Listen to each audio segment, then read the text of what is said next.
Indonesia merupakan nenek moyangnya orang Jepang.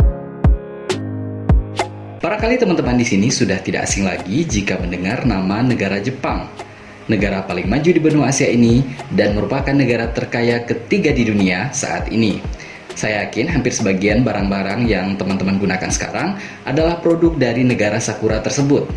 Sebut saja mobil, motor, kulkas, AC, TV, komputer, mie ramen, chicken katsu, beef teriyaki, sushi, sashimi, coklat, dan masih banyak lagi. Tokoh-tokoh legendaris yang ada di benak teman-teman pun saya juga sepertinya bisa nebak sebagiannya berasal dari Jepang. Ada Doraemon, Nobita, Shizuka, Giant, Suneo, Ninja Hattori, Kapten Tsubasa, Detektif Conan, Naruto, mungkin juga Shinchan, dan masih banyak lagi. Kita sudah sangat familiar dengan berbagai hasil karya orang Jepang tersebut. Namun pernahkah teman-teman berpikir bahwa jika orang Jepang memiliki nenek moyang dari Indonesia? Menurut jurnal Science Advances yang diterbitkan pada tahun 2021, terdapat dua ras yang menjadi nenek moyang orang Jepang yang paling awal, yakni orang Jomon dan orang Yayoi. Orang Jomon muncul sejak 15.000 tahun yang lalu dan memiliki ciri khas budaya berburu dan pengumpul serta dianggap sebagai ras paling tua yang mendiami kepulauan Jepang. Sedangkan orang Yayoi muncul sejak tahun 900 sebelum Masehi yang memiliki ciri khas menetap dan memahami budaya pertanian padi basah. Secara fisik, kedua ras ini pun memiliki cukup banyak perbedaan yang langsung dapat dikenali secara kasat mata. Pada tahun 1988, di Urawa, prefektur Saitama, Jepang, telah ditemukan tengkorak manusia purba Jepang yang berusia 5.900 tahun, yang di Jepang dikenal sebagai Urawa Ichigo, atau artinya Urawa nomor 1.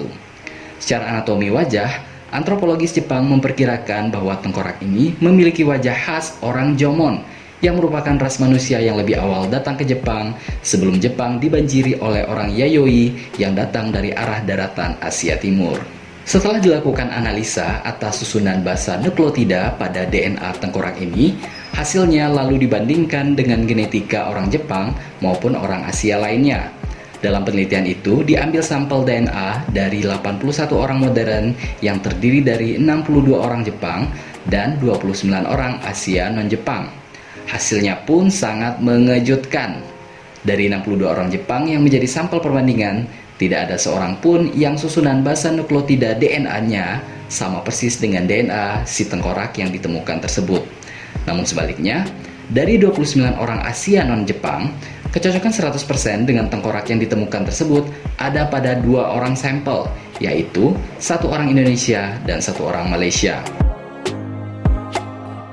Dari 62 orang Jepang di atas, walaupun tidak ditemukan mereka yang memiliki susunan basa nukleotida DNA yang 100% cocok, tapi ditemukan bahwa 15 orang hanya memiliki mutasi 1 titik dan 8 orang memiliki 2 titik mutasi.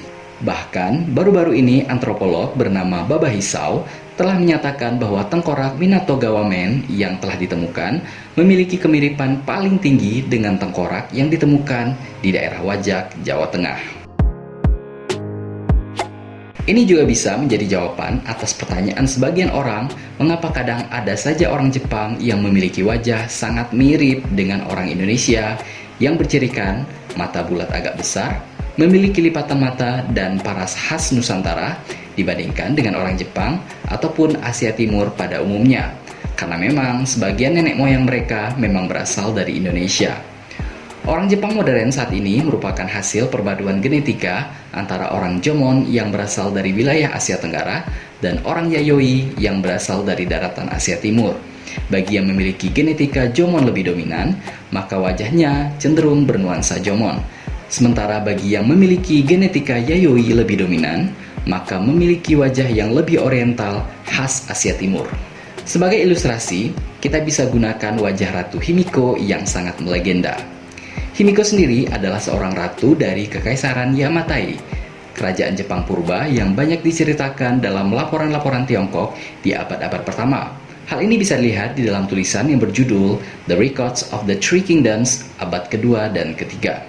Gambar berikut ini pun juga bisa menunjukkan perbedaan wajah orang Jomon di sebelah kiri dan orang Yayoi di sebelah kanan. Lalu pertanyaannya, bagaimana bisa nenek moyang dari Indonesia bermigrasi ke Jepang? Peneliti bernama Pearson memiliki hipotesis yang cukup masuk akal terkait hal ini. Kedatangan imigran dari Indonesia dan Asia Tenggara lainnya ke Jepang selama periode Jomon sebagian besar akibat dari banjir yang terjadi di bekas benua Asia Tenggara dari Sundaland, Wallacea, dan mungkin bagian utara dari Sahulen pada akhir zaman es. Pada era Sundaland, yakni hingga 12.000 sebelum Masehi, benua Asia dan Jepang masih terhubung daratan dengan pulau-pulau besar Indonesia seperti Sumatera, Kalimantan, dan Jawa. Sementara daratan Australia dan pulau besar Papua juga menjadi satu benua yang disebut dengan Sahulen. Migrasi tersebut mungkin saja terjadi karena akses daratan memudahkan manusia untuk berpindah dari satu tempat ke tempat lain. Jika dibandingkan kondisi saat ini, yang mana Indonesia dan Jepang sudah terpisah oleh lautan yang cukup luas. Di pandangan orang awam, wajah mayoritas orang Jepang adalah sangat oriental, layaknya orang Asia Timur lainnya seperti Korea, Tiongkok, Hong Kong, Makau, ataupun Taiwan. Lokasi yang berdekatan, sejarah masa lalu yang panjang, dan hubungan bisnis yang terjalin selama ini antara orang-orang di regional tersebut, maka sudah pasti banyak orang-orang keturunan Asia Timur non-Jepang lainnya yang telah menetap lama dan menjadi warga Jepang. Lalu, mungkin ada yang bertanya-tanya, bagaimana membedakan mana orang Jepang asli dan mana orang Asia Timur lain ketika mereka sudah menggunakan bahasa Jepang yang sama-sama fasihnya. Berikut ini adalah pengalaman teman saya yang kebetulan memiliki suami orang Jepang dan dia bekerja sebagai perawat di salah satu rumah sakit ternama di Jepang. Dari pengalaman dia dan sejumlah teman, baik yang Jepang asli maupun keturunan Asia Timur lainnya, ada beberapa pengalaman yang bisa digunakan untuk mengidentifikasi perbedaan tersebut. Yang pertama, salah satu resepsionis di rumah sakit tempat saya bekerja dahulu, seorang Chinese yang sangat fasih bahasa Jepang. Karena meskipun seorang Chinese, cewek ini lahir dan belajar di sekolah Jepang. Dia jadi penerjemah untuk pasien Chinese yang datang ke rumah sakit saya. Dari wajah, dia sangat berwajah Jepang, cantik sekali dan sangat berpotensi untuk menjadi seorang model. Dia juga memiliki tubuh yang tinggi dan cantik, dan mampu berbahasa Jepang secara fasih tanpa ada dialek Chinese sama sekali. Pertama kali bertemu, saya mengira dia adalah orang asli Jepang, sama sekali tidak mengira bahwa dia adalah seorang Chinese. Tetapi, saat melihat name tag-nya, baru saya menyadari bahwa namanya bukanlah nama Jepang. Kanji surname-nya pun juga menggunakan nama Chinese dan nama aslinya pun juga menggunakan huruf kanji Chinese. Di situ saya pertama kali tahu bahwa dia adalah seorang Chinese asli. Yang kedua, tetangga saya orang Taiwan. Dari kontur wajahnya, saya tahu bahwa dia bukanlah seorang Jepang. Wajahnya sangat Taiwan sekali. Ketika dia berbicara, saya tahu bahwa dia bukanlah orang Jepang. Karena saat perkenalan saja, saya bisa mendengar dialek Chinese dalam bahasa Jepang yang dia lontarkan. Tetangga saya ini juga baru masuk Jepang setelah menikah dengan suaminya yang juga orang Jepang asli. Ketiga, pasien saya yang pertama, saya mengetahui dia adalah seorang Chinese meskipun namanya sudah menggunakan nama Jepang dan nama belakangnya pun juga menggunakan nama Jepang. Pasien saya ini dari SD kelas 5 sampai sekarang sudah menetap di Jepang. Sudah sangat fasih berbahasa Jepang dan suaminya pun juga orang Jepang. Oleh karenanya, nama lengkap orang tersebut sudah diganti dengan nama Jepang. Di awal pertemuan, saya langsung bisa mengetahui bahwa dia adalah seorang Chinese karena melihat dari cara dia berpakaian, kontur bentuk wajahnya, serta meskipun dia bisa berbahasa Jepang secara lancar, namun saya masih bisa menemukan dialek kental Chinese di setiap kata-katanya. Yang keempat, pasien saya yang lainnya hampir sama dengan pasien sebelumnya. Dia juga telah menggunakan nama Jepang, bentuk wajahnya pun sangat mirip dengan orang Jepang asli. Saat pertama kali berbicara pun, cara dia berbicara juga terlihat seperti penutur asli bahasa Jepang. Namun, di tengah-tengah kalimatnya, terdengar dialek Chinese yang tidak bisa dia sembunyikan. Dia tinggal di Jepang setelah menikah dengan suaminya yang orang Jepang asli. Yang kelima, Staf operator di lembaga bahasa di mana saya pernah bekerja dahulu, saya tidak pernah sebelumnya melihat orang dengan wajah yang sangat Jepang dan kemampuan berbahasa Jepang yang sangat bagus, sehingga saya pada awalnya mengira bahwa dia adalah orang Jepang asli.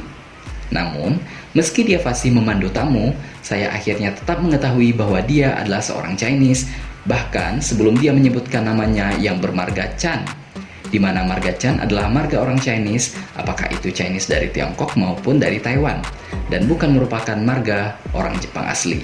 Sementara dari sisi wajah, saya terkadang masih bisa membedakan mana orang Chinese dan mana orang Jepang dari kontur wajah mereka yang terlihat sangat berbeda dengan orang asli Jepang pada umumnya. Dari cara berpakaian, orang Chinese di Jepang juga cenderung cukup nyaman menggunakan warna-warna cerah untuk baju yang mereka gunakan. Kesimpulan akhir dari saya, dari pengalaman yang dia dapati, Chinese people yang lahir serta bergaul dengan orang Jepang sejak lahir, kebanyakan telah kehilangan aksen Chinese mereka. Cara berpakaian serta make up mereka pun juga mengikuti gaya orang Jepang. Sementara Chinese people yang datang ke Jepang saat mereka sudah bersekolah, misalnya SD atau SMP, dan mempelajari sistem Jepang, kebanyakan dari mereka tidak bisa melepaskan aksen Chinese mereka, meskipun saat berbicara bahasa Jepang mereka cukup lancar, serta sangat bagus dalam hal tata bahasa. Selain itu, biasanya orang Chinese yang saya temui, ada yang masih menggunakan cara berpakaian ala Chinese yang tidak ragu memadukan warna kuat dalam pakaian mereka. Dan untuk bagian wajah, meskipun kebanyakan saya bisa menebak mana orang Jepang asli dan mana yang bukan, namun kadang tebakan saya juga bisa salah.